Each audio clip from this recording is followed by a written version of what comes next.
Boa tarde, gente. Aqui o meu nome é César, sou professor de Química aqui do Essência. E hoje a gente está gravando a nossa primeira aula, né, do cursinho Pré-ETEC, ok? Nessa aula de hoje a gente vai trabalhar com átomos, substâncias e moléculas, ok? Eu preparei um materialzinho para compartilhar com vocês, para a gente conseguir melhor entender esse assunto. E aqui. Bom, gente, essa parte, né, esse estudo que a gente vai fazer é basicamente uma introdução à química, então é uma parte básica que muitas vezes a gente acaba abordando no nono ano, por isso é muito cobrado no ETEC.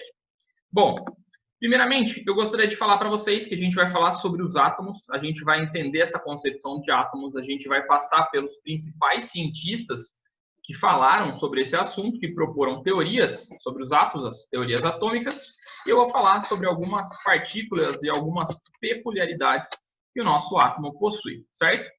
Antes de mais nada, só para a gente lembrar, inicialmente falando, quando se pensa em química, né, as primeiras pessoas que falaram sobre química, elas não falavam sobre átomos, elas acreditavam que tudo no mundo eram compostos por alguns elementos, né? Na época não era nem chamado de elemento químico, era simplesmente elemento.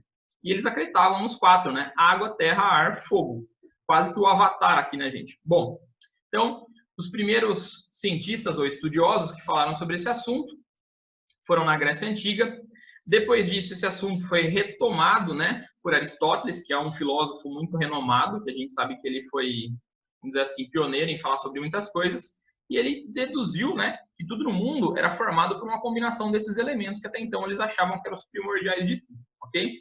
Obviamente, né, que conforme a ciência foi evoluindo, novos métodos científicos foram aparecendo, novas maneiras de ver o mundo foram surgindo para esses cientistas, eles acabaram percebendo que essa visão de elementos estava meio errada, e eles começaram a reformular um pouco essa teoria. O primeiro cara que falou, né, a palavra átomo foi um cientista chamado Leucipo, que viveu há 500 anos antes de Cristo. Esse cara, ele não falava do átomo como a gente conhece hoje, porque ele acreditava que o átomo era simplesmente a menor parte de algum objeto. Então, se eu pegasse qualquer objeto, um canetão que seja, quebrasse ele no meio e depois quebrasse no meio de novo e fosse fazendo essas quebras sucessivas, quando eu chegasse num pedacinho tão pequeno que eu não conseguisse quebrar mais, aquele pedaço se chamaria átomo, ok? Então, ele achava que a parte menor da matéria, a parte que não tinha como ser mais dividida, se chamava átomo, ok? Passou-se muitos anos desde que aquele Leucipo falou dos átomos. Depois de quase 1.600 anos, outros cientistas começam a tomar gosto pelo assunto e continuar esse estudo sobre os átomos. O primeiro desses caras que teve renome em falar sobre os átomos, não foi o primeiro que retomou o assunto, mas o mais renomado deles, foi Dalton. Dalton, ele propôs algumas teorias para esse átomo. Primeiramente, ele propôs que o átomo tinha que ser uma esfera maciça, parecida com uma bola de bilhar. Então, é muito comum, né, que nos vestibulares se refiram a Dalton com esse modelo atômico que parece uma bolinha aqui que está aparecendo no meu slide, ok? E Dalton também propôs 5 dessas hipóteses atômicas na época. Hoje a gente sabe que nem todas são verdades, mas para a época foi um marco muito grande. Quais são as hipóteses? Todos, né? Ou melhor, toda a matéria é composta de partículas fundamentais de átomos, né? Os átomos, isso a gente sabe que é verdade. Segundo, os átomos são permanentes, indivisíveis, não podem ser criados nem destruídos. Hoje a gente sabe que é mentira, a gente pode criar e destruir átomos sim, não é fácil, mas é possível, tá? Então essa teoria já caiu, essa hipótese. Terceira hipótese, todos os átomos de um certo elemento são idênticos em todas as suas propriedades e átomos de elementos diferentes têm propriedades diferentes. Isso também é uma verdade, né? Meio que a gente começa aí a separação dos elementos químicos, né? Até então não era chamado assim. Quarta teoria. Uma alteração química consiste em uma combinação, separação ou rearranjo de átomos. Isso também é uma verdade, a gente sabe hoje que funciona assim. E último, das hipóteses dele, os compostos são constituídos de átomos e elementos diferentes em proporções fixas. Então, por exemplo, para mim fazer uma substância que eu tenho na Terra, eu preciso de uma quantidade fixa de átomos de um elemento, uma quantidade fixa de átomos de outro elemento, para formar aquela substância. E a gente sabe que isso é verdade. Pensa na molécula da água, gente, a mais clássica de todas, H2O. Ela tem, obrigatoriamente, 2 átomos de hidrogênio, 1 átomo de oxigênio para compor. Esse valor fixo, né, se eu alterar a quantidade de hidrogênio ou a quantidade de oxigênio, deixa de ser água, passa a ser um outro composto. Então, essa propriedade também foi dita por Dalton. Depois de Dalton, um segundo cientista que tratou sobre esse assunto, que foi bem renomado, foi o Thomson. Ele basicamente descobriu, né, que os átomos tinham cargas elétricas, não só positivas, mas negativas. Ele disse que o átomo, então, não era mais uma esfera maciça. Ele falou que o átomo parecia esse cookie aqui, gente. Na época, ele chamou isso de pudim de passas.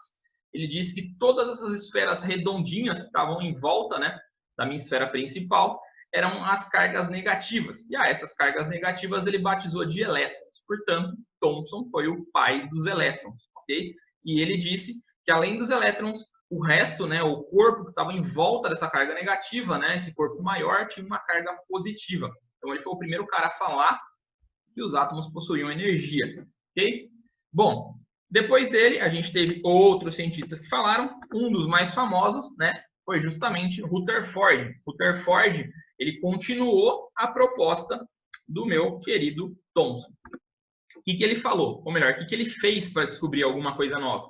Ele simplesmente usou de novos truques que ele tinha na época, como, por exemplo, a radiação. Então, ele fez um experimento expondo alguns materiais, principalmente o ouro, a feixes de radiação, para ver o que acontecia. Ele meio que utilizou uma arma, vamos dizer assim, um canhão de radiação, mirou ela numa placa de ouro e falou, vamos ver o que acontece, vamos ver se a radiação tem a capacidade de furar essa placa de ouro, ok? Só que ele percebeu que isso não foi bem o que aconteceu, porque ele esperava, conforme a radiação batesse no ouro, ela conseguisse fazer um caminho reto. Só que ele descobriu que a radiação acabava sendo desviada, ela parecia que batia em alguma coisa e ricocheteava. Então, um pouco da radiação que deveria ir reto ia para cima, um pouco ia para baixo, não tinha um comportamento fixo.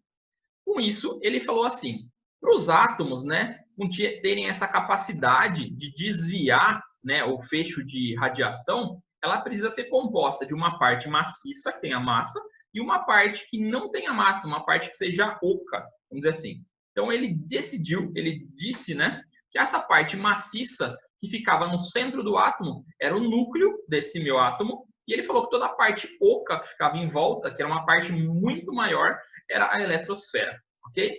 Aproveitando o estudo de Thomson, ele disse que a eletrosfera, que é a parte oca que fica em volta, carregava a energia negativa, portanto, os elétrons ficavam nessa eletrosfera, daí o nome, né? E na parte de dentro ficariam as partículas que tinham peso, que tinham massa. Essas partículas ele chamou de duas, né? Ele disse lá que tinha duas. Uma que eram os prótons, que são partículas com massas e cargas positivas, que são exatamente o oposto dos elétrons. Os elétrons não têm massa, mas eles têm carga negativa. E junto com os prótons do núcleo, ele também falou que tinham os nêutrons, que como o próprio nome já fala, não tem carga elétrica, a carga elétrica deles é zero, ou eles são nêutrons, né? Mas eles têm massa. Então, assim, temos 3 partículas dentro do átomo. Foi o que Rutherford decidiu. Decidiu não, descobriu. Então, elétron, carga negativa sem massa, próton, carga positiva e com massa, e nêutron, sem carga e com massa também. Dentro dessas 3, 2 delas ficam no núcleo e uma fica na eletrosfera. A que fica na eletrosfera é o elétron. E as que ficam no núcleo é o próton e o nêutron. Ok? Bom, aprofundando um pouquinho mais, junto com Rutherford, Bohr começou a fazer experimentações com ele. E além dele descobrir que existia núcleo, né, e a eletrosfera em volta, ele começou a quantificar a eletrosfera. Ele disse que a eletrosfera era separada por camadas, daí surgiu as camadas eletrônicas. Ele também disse que quanto mais próximo do núcleo a camada está, menos energia ela tem. Conforme a camada começa a ir para longe do núcleo, né, ficar afastado desse núcleo, mais energia essa camada possui. Então, ele conseguiu quantificar essas camadas em ordem de energia, galera. Tudo bem? Bom, dito isso, né, ele criou 3 postulados. Esses postulados, acredito eu, que vai deixar para uma próxima aula. Agora, a gente vai retomar e eu vou falar um pouquinho para vocês sobre o que é número atômico e massa atômica e como eles são representados num elemento químico. Certo, gente? Cri, cri. Então tá, vou fazer com vocês, gente. Esse cara, como ele tem um número atômico 12, então, de novo, ele tem 12 prótons, ok? Se ele tem 12 prótons, automaticamente ele tem 12 elétrons. E, para a gente descobrir, daqui a pouco vai cair essa sala, vou ter que chamar vocês de novo no Zoom. Acabou de aparecer essa mensagem para mim. Esse tempo está acabando, você tem mais 10 minutos. Então, ó, continuando. 12 prótons, 12 elétrons, e para mim descobrir o número de nêutrons, sempre um menos o outro. Então, 23 menos 12 vai dar 11 nêutrons. Então, essa é a quantidade de partículas que esse determinado elemento tem. Tudo bem?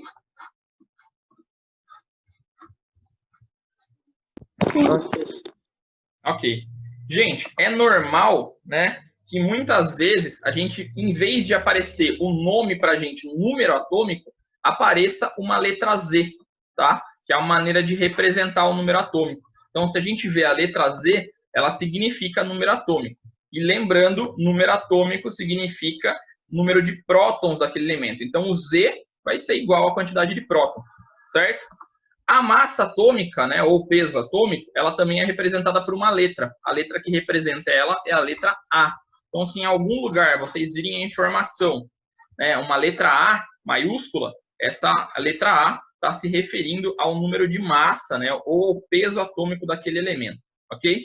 E esse valor de massa sempre vai ser uma somatória de duas partículas, do prótons e do nêutron, ou no número atômico, né, mais o nêutron, porque o número atômico é a mesma coisa que o número de prótons.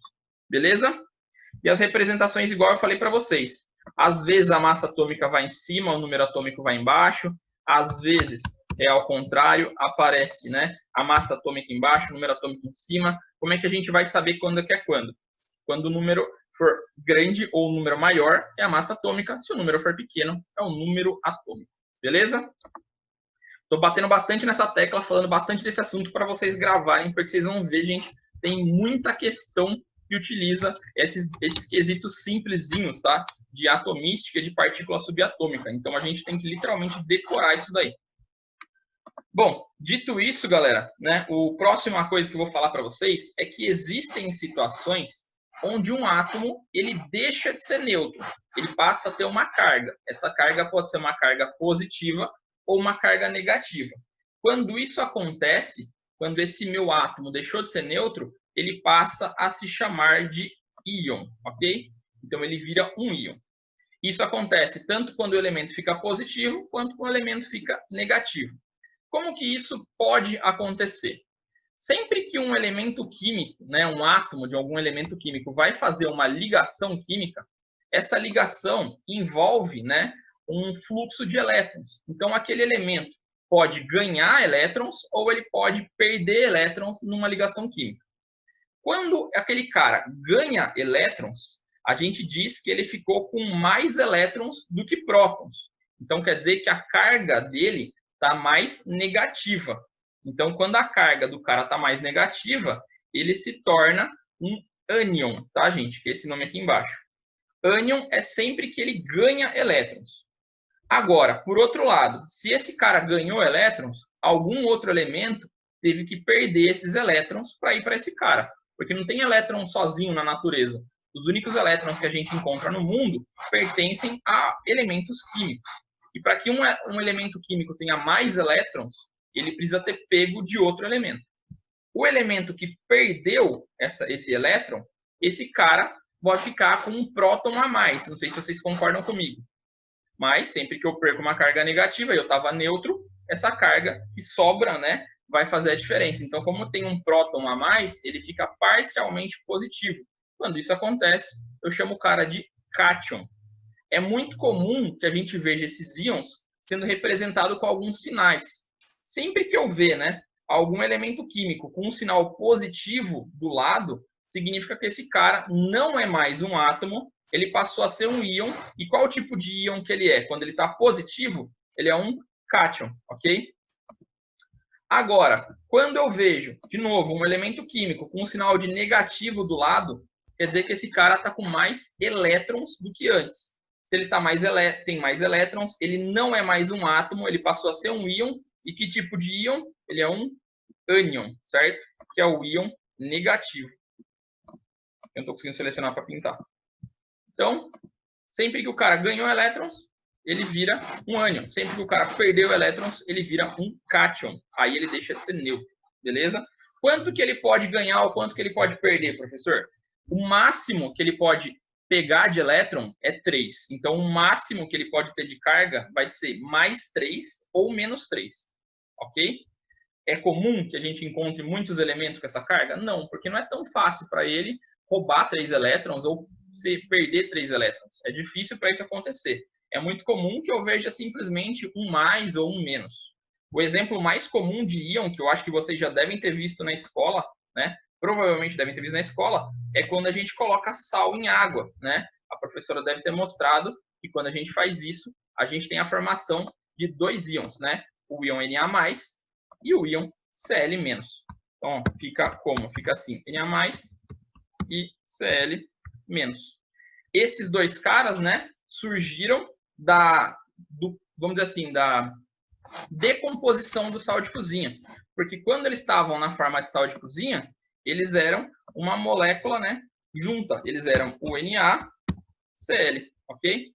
Quando aconteceu o rompimento da ligação química que eles tinham, o cloro ficou com um elétron a mais e o sódio ficou com um elétron a menos. Por isso que surgiu esses sinais, certo? Se a gente fosse parar para pensar, os sinais, né, o número e o sinal, ele indica muito o que aconteceu para mim com o elemento. Sempre que esse sinal aparecer positivo, quer dizer que o cara perdeu elétrons, que ele foi roubado. E sempre que o sinal for negativo, quer dizer que foi ele que roubou. Ele que foi o assaltante de elétrons que pegou elétrons para ele. Bom, isso é os íons. Tudo bem com íons por enquanto, galera?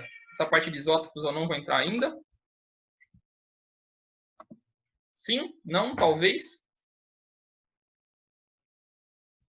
Bom, galera, o que eu vou fazer agora, então?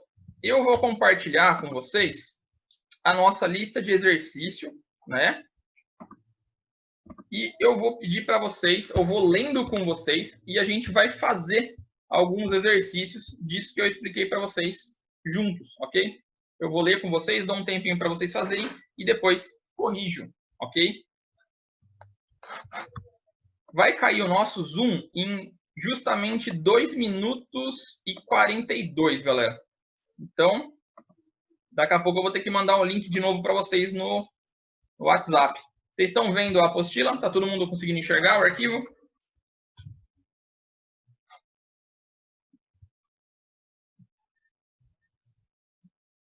Mandar alguma mensagem? Vamos ver. Sim, maravilha. Então, galera, vou ler com vocês a primeira questão. Aí vocês tentam fazer. Depois de um tempinho, eu resolvo junto, ok? Primeira questão. O átomo é a menor partícula que identifica um elemento químico. Ele possui 2 partes, a saber, uma delas é o núcleo, constituído por prótons e nêutrons. A outra é a região externa, a eletrosfera, por onde circulam os elétrons. Alguns experimentos permitiram a descoberta das características das partículas constituintes do átomo. Em relação a essas partículas, indique a alternativa correta. Letra A. Prótons e elétrons possuem as massas iguais e cargas elétricas de sinais opostos. Vocês acham que isso é verdadeiro ou que isso é falso?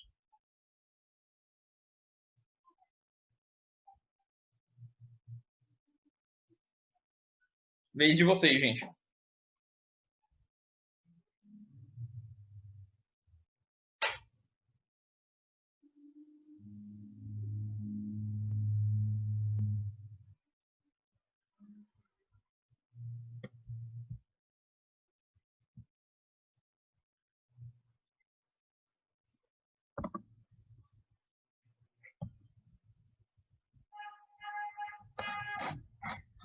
Tá sem áudio, Matheus? Todo mundo não tá me ouvindo?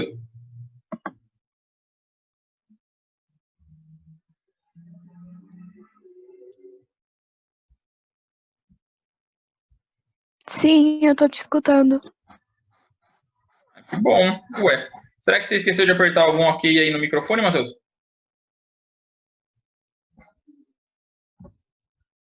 Pode falar, Pedro.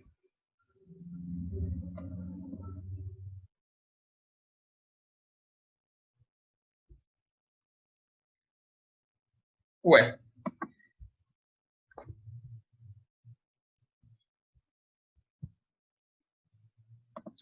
Então, gente, o que vocês acham da primeira afirmação? Vocês já definiram se ela é verdadeira ou falsa? O que está acontecendo?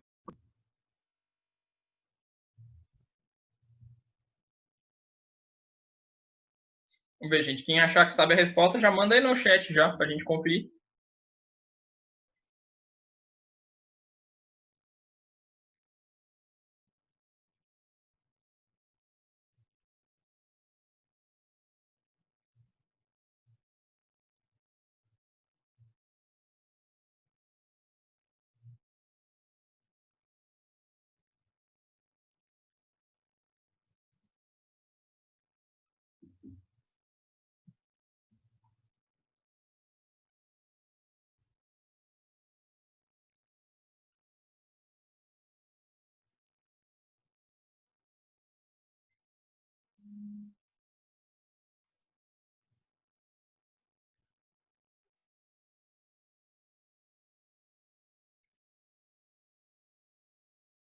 Vamos lá, B.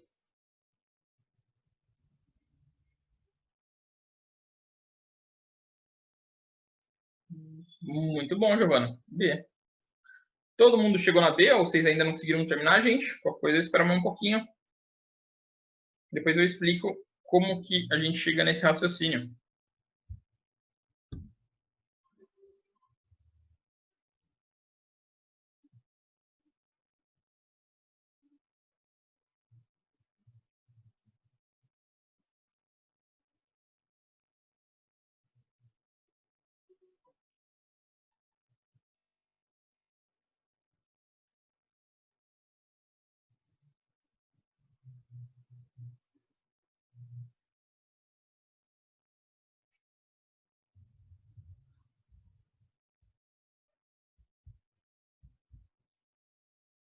E aí, gente, podemos?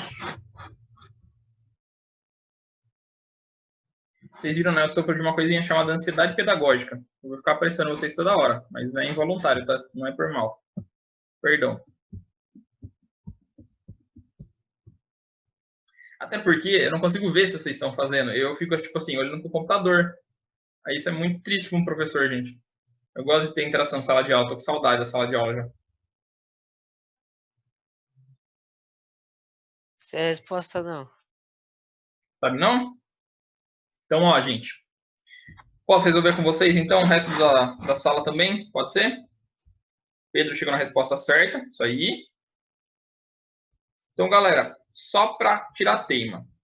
Ele vai pedir o seguinte, respectivamente, quer dizer, em ordem. Ele vai pedir o número de massa do enxofre. Então, lembrando, eu já vou pegar o enxofre, que é a letra S, e vou ver qual que é o número maior, que é 32. Então, nem preciso fazer conta nem nada. Eu já vi que o número de massa do enxofre é 32. Então, quer dizer que a alternativa certa tem que começar com 32. Então, só pode ser ou a letra A ou a letra B. Todas as outras está errado, porque em vez de falar do número de massa, eles falam do número menor, que é o número atômico. Então, essas três de baixo estão falsas. É uma dessas duas a resposta certa.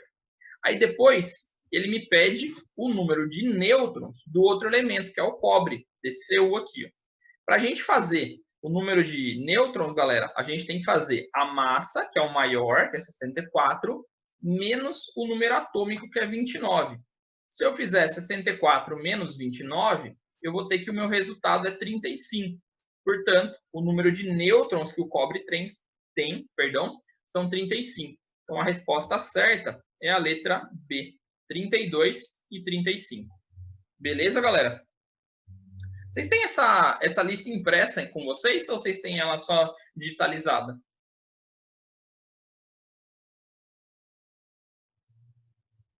Se vocês tiverem a lista impressa, gente, eu acho muito interessante vocês anotarem as respostas na lista impressa e qualquer observação que eu falar que vocês acharem interessante, anotem lá também, porque senão vocês vão esquecer.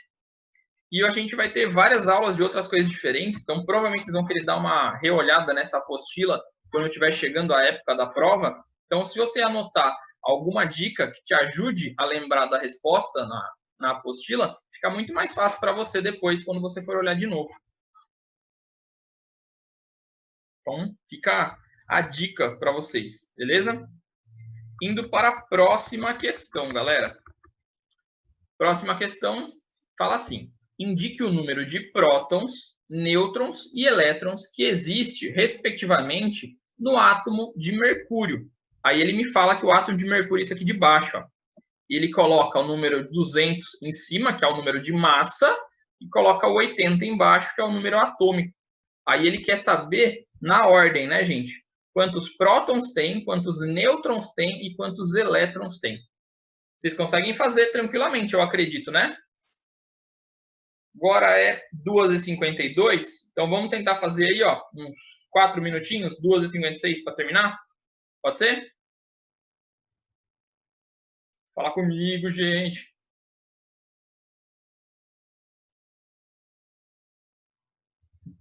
Fechou, então. Vamos lá. Tentem fazer, galera, por favor.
Giovana tá rápida, hein, Giovana? Muito bom.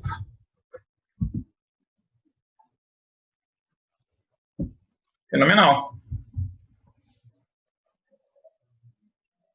Todo mundo conseguiu chegar nessa mesma resposta? Sim, não? Tentaram? Ou ainda não terminaram?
E, gente, todo mundo fez? Mais um minuto, hein? Eu juro que eu vou me ater aos prazos agora para não atropelar ninguém.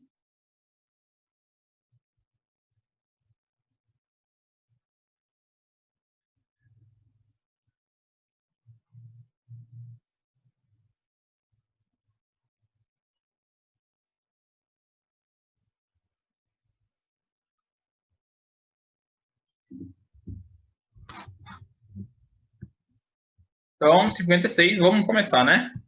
Então, ó, o número de prótons, galera, ele já me dá pronto, que é a mesma coisa que o número atômico. Então, esse 80 aqui é o número de prótons. Então, ela tem que começar com o número 80. Então, só pode ser uma das 3 primeiras. As 2 últimas, a gente já elimina. Por que eu gosto de fazer assim, galera? Eliminando. Porque imagina só, no momento da prova... Desculpa, passou um fusca aqui na rua, é muito barulhento. No dia da prova, às vezes você não vai lembrar de todos os assuntos. Pode ser que você esqueça de um assunto ou outro. Se você conseguir lembrar parcialmente do assunto, você já começa a melhorar o seu chute. Aí a chance de acertar já vai ser maior. Que, por exemplo, Vamos dizer que você não lembre como calcula o número de nêutrons, mas você lembra que o número de prótons é igual a 80. Isso vai fazer com que você elimine duas questões. Então, se você for chutar, você vai chutar entre uma dessas três. Então, a chance de acertar vai ser maior. Óbvio que eu não estou falando para você chutar, eu estou falando caso você não lembre. Isso é uma técnica que acaba ajudando, galera. Funciona bem, ok? Bom, continuando então. Agora, a quantidade de nêutrons, para mim descobrir ela, eu faço a massa, que é 200, menos o número atômico, que é 80. 200 menos 80 vai dar 120. Portanto, ele tem 120 nêutrons. Eu nem preciso terminar de calcular, porque eu já consigo descobrir que a letra certa é a letra C. Porque a gente tem 80 prótons, 120 nêutrons e automaticamente o número de elétrons é igual ao número de prótons, então a gente vai ter 80 também, ok? Bom, com isso a gente fez a 5. Vamos para a nossa próxima questão, questão de número 6. A 6 ela fala assim, galera. Um íon de certo elemento químico de número de massa 85 apresenta 36 elétrons e carga mais 1. Galera, lembra que quando eu falei para vocês, toda vez que aparece esse sinal de positivo ou negativo, quer dizer que aconteceu alguma coisa com os elétrons. Quando o sinal está negativo, quer dizer que ela pegou mais elétrons do que ela tinha. Quando o sinal está positivo, quer dizer que ela perdeu elétrons, então ela tem menos elétrons do que ela tinha quando ela era um átomo, depois que ela virou um íon, tá? Por isso que ele até fala no começo do exercício, ó, íon e não átomo, ok? Porque ele já está querendo dizer que esse cara não tem a carga elétrica neutra, então ele vai ter uma carga elétrica positiva, porque ele já me falou que tem mais um. Aí ele fala assim, qual é o número atômico desse íon? Lembrando que número atômico, galera, é a mesma coisa que o número de prótons, certo? Então, vamos tentar resolver, que eu sei que vocês conseguem. Eu vou dar mais uns 3, 4 minutinhos para vocês, pode ser? Vamos até 14, 15 e 3, pode ser? Para tentar resolver, depois eu resolvo junto com vocês.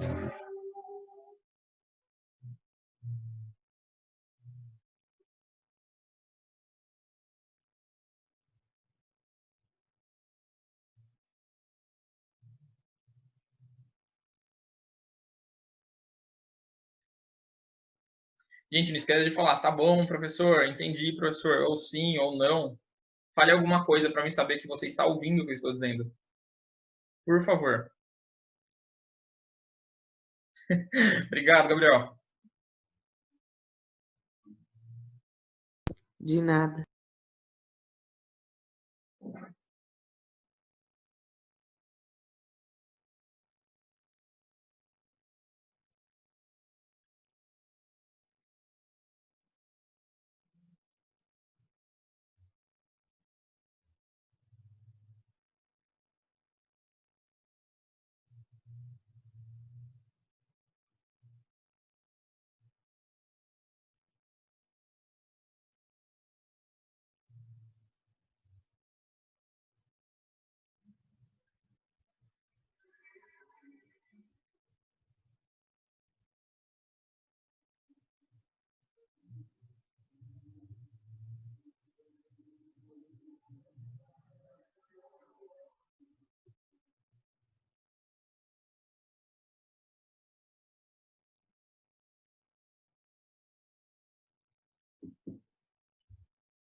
Se ela apresenta 36 elétrons e carga mais um, que significa que perdeu um elétron, então sua massa atômica será de 37.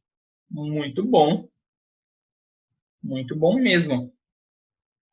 É isso aí. Portanto, a resposta certa é que você já acertou, Giovanni.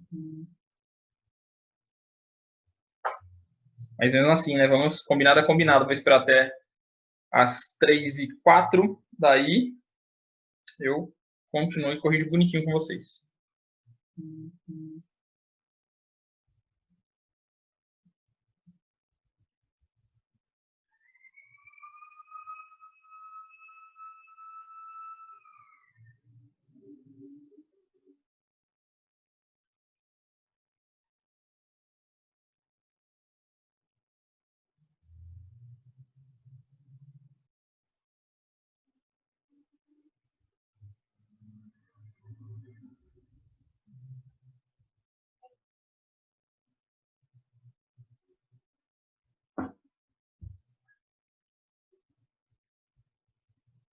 De novo, gente, o Zoom me alertou que falta 10 minutos para nossa aula cair. Então, provavelmente vou ter que mandar mais um link para vocês depois que essa cair, tá bom? Ok. Então, posso corrigindo agora?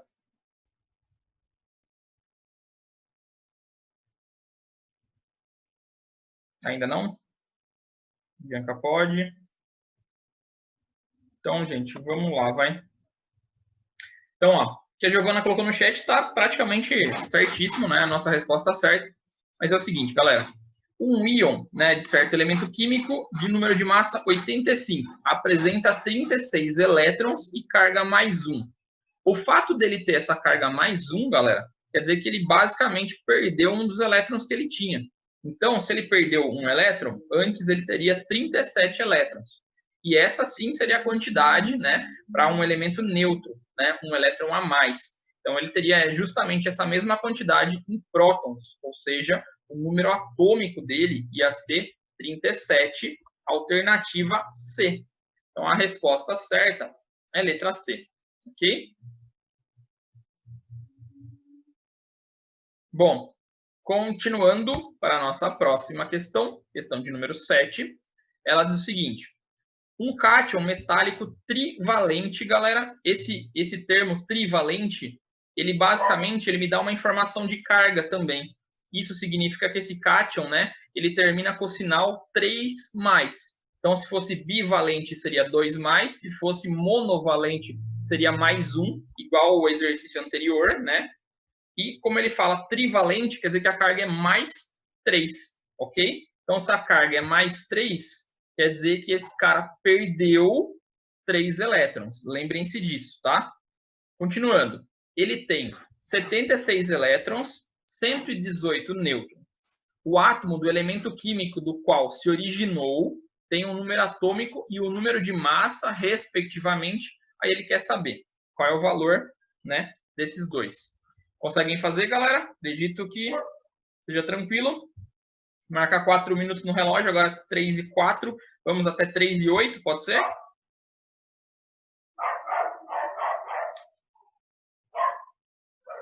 Ok. Obrigado.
E aí, galera, podemos? Não, falta 2 ainda, né? Então, vou guardar a minha ansiedade.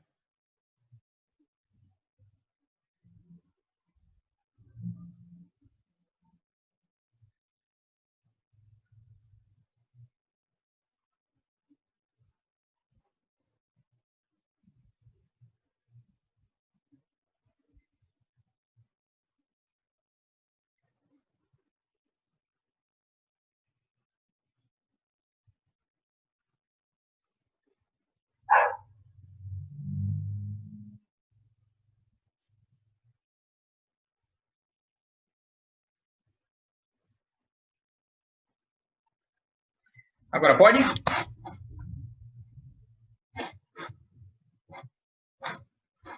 Sim, não, talvez.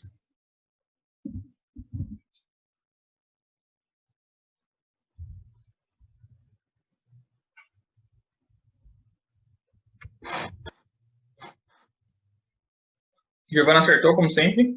Muito bom, Giovana.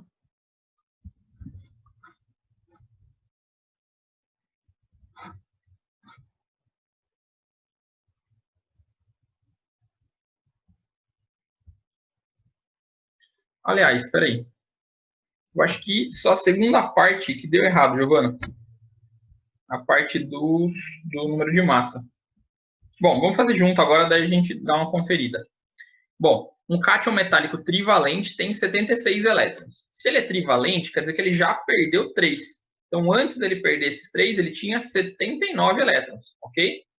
Então, quando ele tinha 79 elétrons, ele era um átomo neutro, né? Então, quer dizer que ele tinha a mesma quantidade em prótons. Então, ele tinha 79 prótons e, por sua vez, né, o número atômico dele era 79. Então, a gente sabe que é uma dessas 3 alternativas aqui de baixo. Deixa eu ver, não sei porque eu estou selecionando aqui. Agora foi. Então, uma dessas 3 aqui de baixo. A gente já consegue eliminar as 2 primeiras. Depois, ele quer saber o número de massa.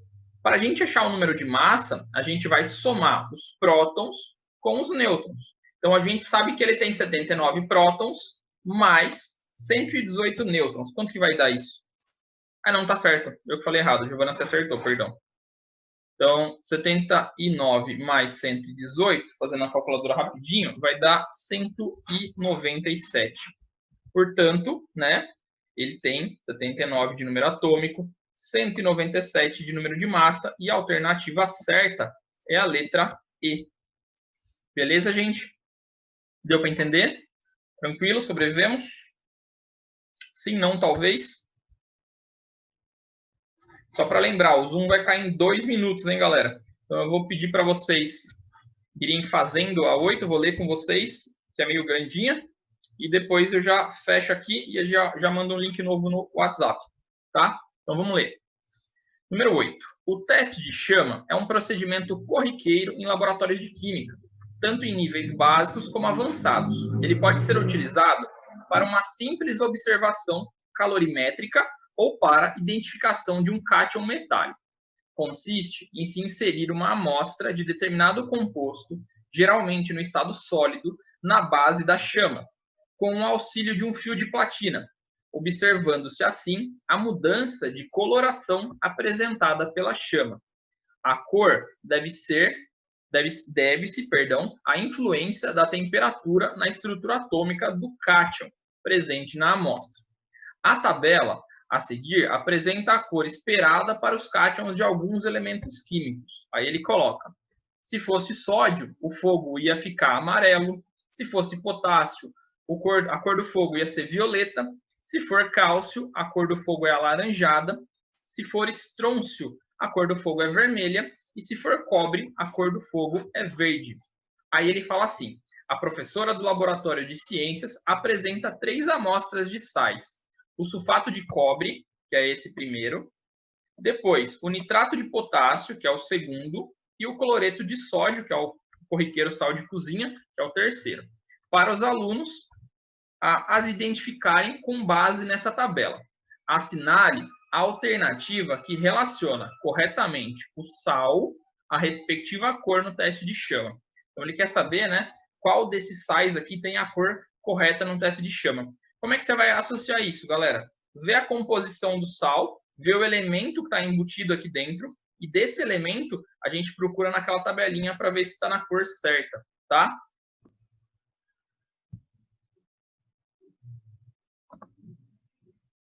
Então vamos lá. O Arthur falou que pode. Vamos embora. Seguinte, galera. Vamos analisar basicamente cor a cor, ver o cátion que aparece ali, de qual elemento que é e se está batendo com a cor da tabela.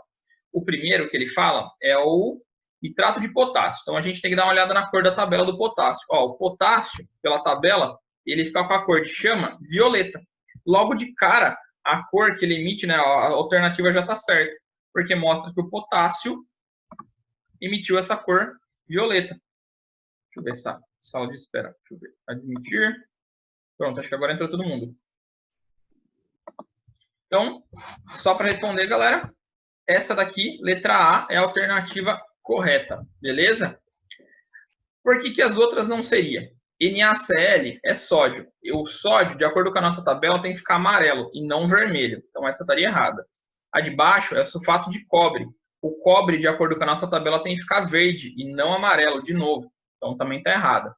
Depois, o nitrato de potássio. Está falando que fica alaranjada e, de acordo com a nossa tabela, o potássio fica violeta. Então, não é essa letra.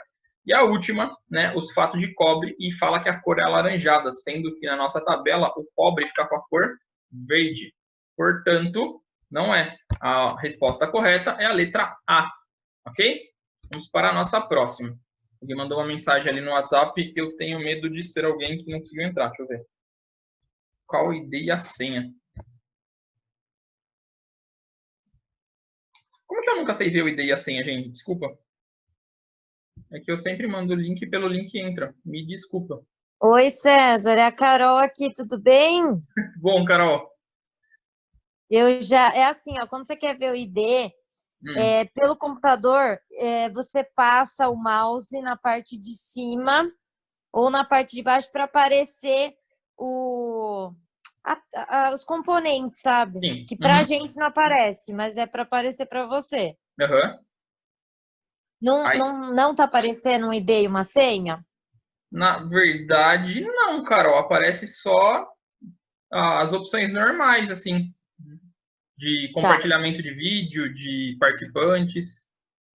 Mas tudo bem, porque aqui para mim aparece, eu já dei um print na tela e já mandei no grupo. Obrigado, desculpa, viu?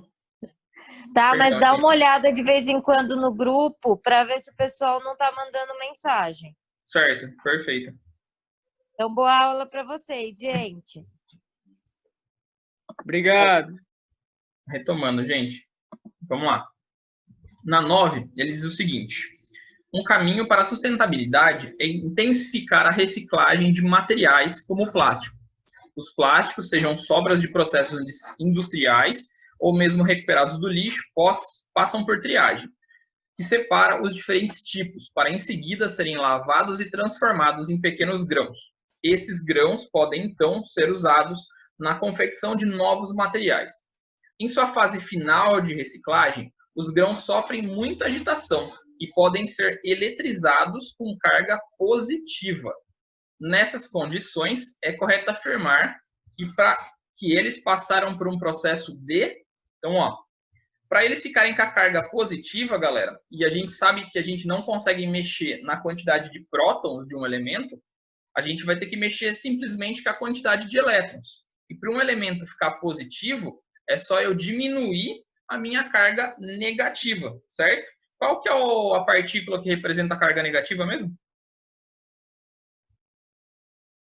Agora é o momento de vocês falarem comigo, gente. Pelo amor de Deus, falem comigo.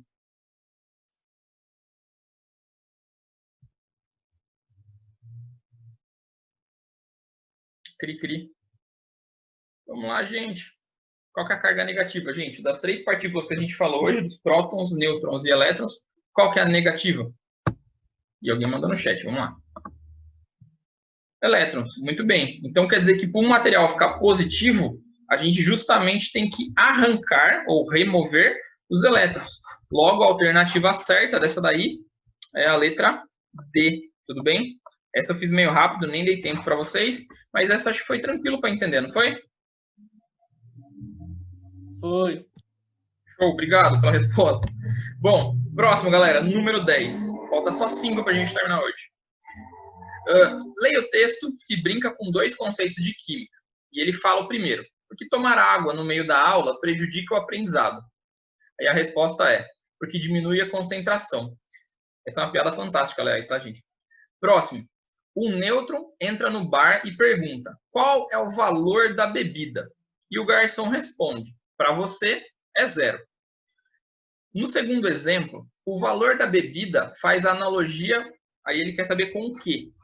Que analogia que a garçonete pode ter feito para falar que para um neutro, né, o valor é 0? Aí a gente tem algumas alternativas. Essa eu vou fazer junto com vocês, galera. Primeira, A carga elétrica do nêutron. O que vocês acham da primeira informação? A carga elétrica dos nêutrons justifica a resposta da garçonete de ser zero?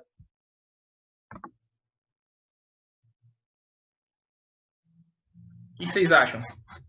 Falem comigo.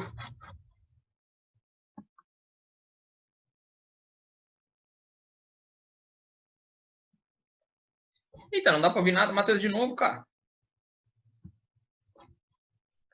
Eu estou desconfiando que seja seu celular, cara. Vamos dar para aqui. Desconfio.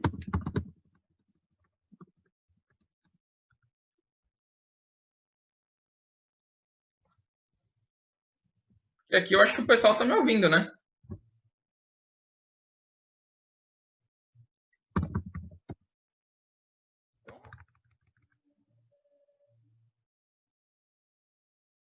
Ué. Bom, galera, vamos retomar aqui rapidinho só para a gente tentar terminar essas aqui. Bom, aí ele fala o seguinte, galera. A segunda, a massa atômica do nêutron. A massa atômica do nêutron é zero? Não, né? Então a B já não tem sentido algum. Próxima, letra C. A massa molecular do nêutron. O nêutron, galera, é uma partícula, né, que vive dentro do átomo. Então jamais ele vai ter massa molecular. Então essa também estaria errada. Justamente, Giovana. A letra certa é A, mas a gente vai analisar as outras só por desencargo de consciência. D. É o número de massa do nêutron. De novo, né, ele está falando sobre a massa do nêutron, mas a gente sabe que o nêutron ele tem massa, a massa dele não é zero, então não pode ser a D também. E letra E, ao grupo da tabela periódica do nêutron. O nêutron, como é uma partícula subatômica, ele não está nem na tabela periódica, gente. Então essa também é falsa. A única que sobra realmente que é uma afirmação referente à carga elétrica do nêutron, que afinal de contas o nêutron tem carga elétrica igual a zero. Ele não tem nem carga positiva nem negativa. Então, essa foi uma referência à carga dele. Letra A, resposta correta. Bom, próxima, gente.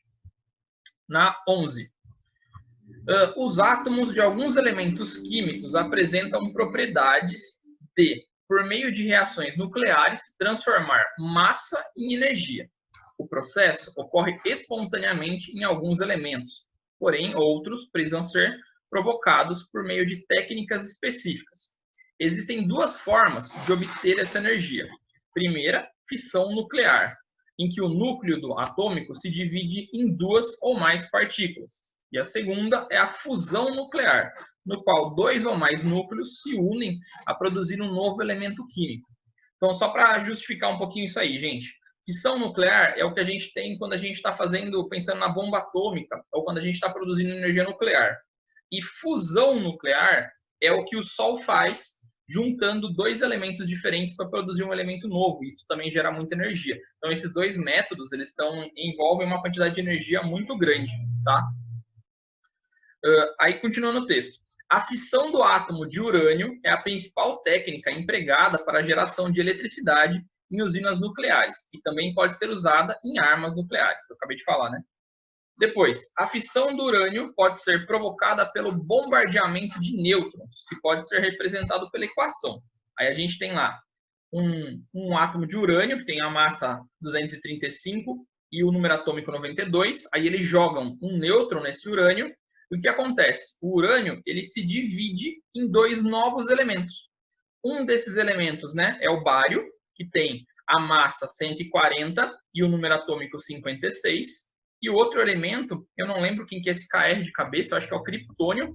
Ele tem o número de massa 94 e o número atômico 36. E além disso, depois que ele se repartiu, né, depois que o urânio se repartiu nesses dois elementos, ele ainda gera mais dois nêutrons. Ou seja, é um efeito em cadeia. Por quê? Um nêutron aqui vai gerar dois nêutrons aqui, que vão gerar mais duas reações, e assim vai indo, aumentando exponencialmente. Por isso que vamos dizer assim, a força, né, de fissões nucleares é tão intensa, né? Uma bomba nuclear é tão forte graças a esse tipo de reação em cadeia que ela acaba sendo gerada dentro da bomba atômica. Bom, dito isso, ele fala assim, ao analisarmos a representação do elemento bário na fissão do urânio, podemos afirmar que ele apresenta, aí a gente quer as informações corretas. Então, bário é esse cara aqui, ó, Ba, ok? o número atômico do bário é 140. O que vocês acham dessa informação, galera? É verdadeira ou falsa que o número atômico é 140?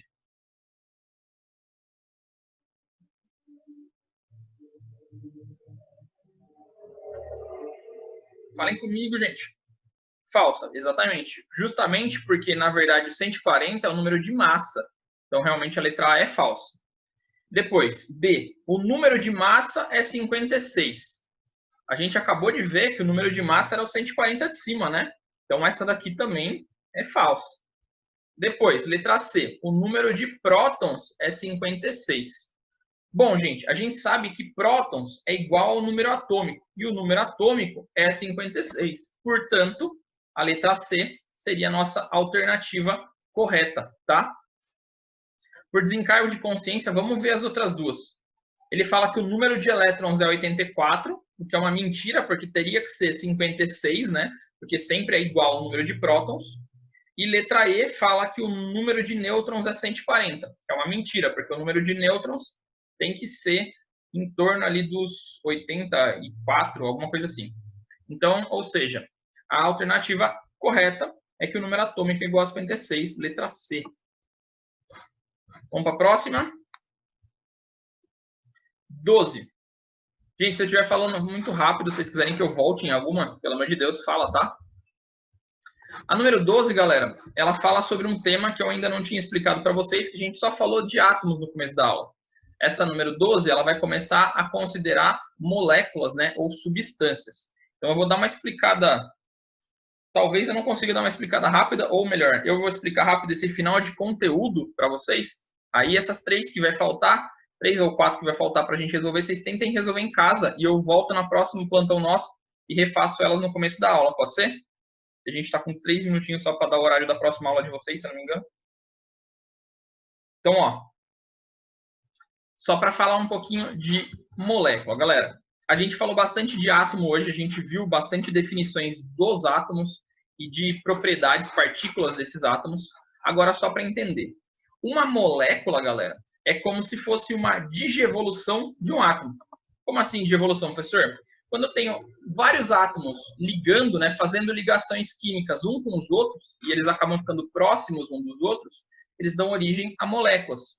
Então, quando eu tenho vários átomos agrupados, eu formo uma molécula. Um exemplo clássico aqui é a água, né? A água, a gente conhece a fórmula dela, que é H2O. Para a gente formar uma molécula de água, a gente precisa de 2 átomos de hidrogênio mais 1 átomo de oxigênio. Juntamos esses 3 átomos e formamos apenas uma molécula, ok? Então, molécula é o agrupamento de átomos. Mas uma última definição de hoje é o seguinte: substância, galera. Lembra que eu falei que átomo digivolve para molécula? Então, a gente pode dizer que a molécula digivolve para uma substância. Por que eu falo isso? Quando a gente tem muitas moléculas juntas, a gente forma uma substância. Então, um copo cheio de moléculas de água forma a substância da água, ok? Essa mistura de água. Dentro da nossa substância, a gente costuma falar que a gente tem 2 tipos de substância. Umas que a gente chama de substância simples, que são basicamente compostos, né, pelo mesmo tipo de átomo, como, por exemplo, gás oxigênio. A gente sabe que a molécula do gás oxigênio ela é O2, ou seja, tem 2 átomos de oxigênio para formar uma molécula. Várias dessas moléculas juntas formam uma substância simples, que a gente só chama de simples porque só tem um tipo de elemento químico envolvido, que é o próprio oxigênio, ok? Agora, no caso da água, que a gente tem 2 elementos químicos diferentes envolvidos para fazer uma molécula da água, a gente tem o hidrogênio e o oxigênio, a gente diz que isso formou uma substância composta, que é composta com 2 elementos químicos, certo? Bom, ainda temos 1 minuto. Essa foi a minha explicação turbo. Deu para entender? Respondam rápido, se passe 1 minuto. Obrigado. Vamos fazer a 12, então, galera. Só porque dá tempo. Alguns historiadores da ciência atribuem ao filósofo pré-socrático Empedócles a teoria dos 4 elementos. Segundo essa teoria, a constituição de tudo que existe no mundo e sua transformação dariam-se a partir de 4 elementos básicos: o fogo, o ar, a água e a terra. Parece Avatar isso aí, né? Hoje, a química tem outra definição para o elemento: o conjunto de átomos que possuem o mesmo número atômico. Portanto, definir água como elemento está quimicamente incorreto, porque se trata de... Aí a gente tem que ver. A água é uma substância, certo? Porque ela tem várias moléculas iguais. Agora, é uma substância simples ou uma substância composta? Pensando no que eu acabei de falar para vocês.